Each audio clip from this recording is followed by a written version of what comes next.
La chronique rock. La chronique rock par Full Common. Aujourd'hui, on décolle pour un pays dans lequel nous n'avons pas encore mis les pieds pour la chronique rock. Aujourd'hui, on se pose dans un pays nordique. Aujourd'hui, nous sommes en Suède.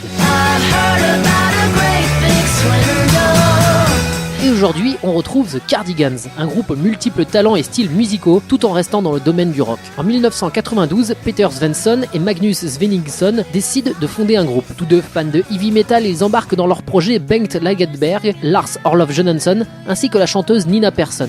C'est elle qui donnera cette voix si fragile et juvénile qui fait l'identité du groupe. Loin du heavy metal dont il était question au départ, le groupe se dirige plus vers une musique rock-folk et en 1994 sort leur premier album, Emmerdale.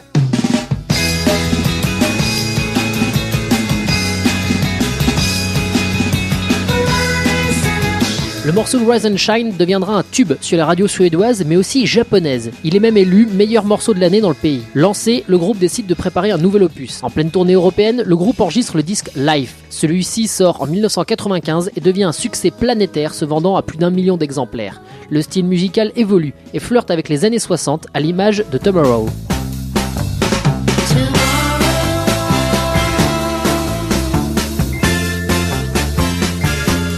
Le groupe est alors à son apogée. Il change de maison de disques et signe chez Mercury Records, l'une des plus grosses sociétés du genre. Et dès 1996, un troisième album sort, Firstborn on the Moon. C'est à nouveau un carton plein à travers le monde. Il devient disque de platine après seulement 3 semaines. Un succès qui intervient notamment grâce à la musique Loveful qui est présente sur la bande originale du film Roméo plus Juliette.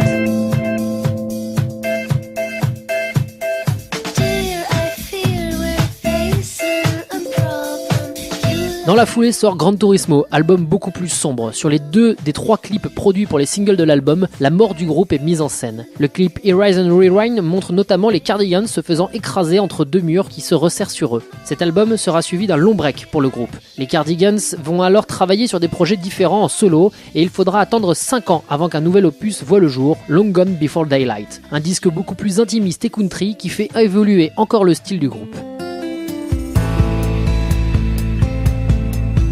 En 2005 sort le 6e et dernier album du groupe à ce jour, celui-ci est considéré comme le plus abouti. Les critiques noteront l'homogénéité de la musique et le retour à l'univers rock des Cardigans.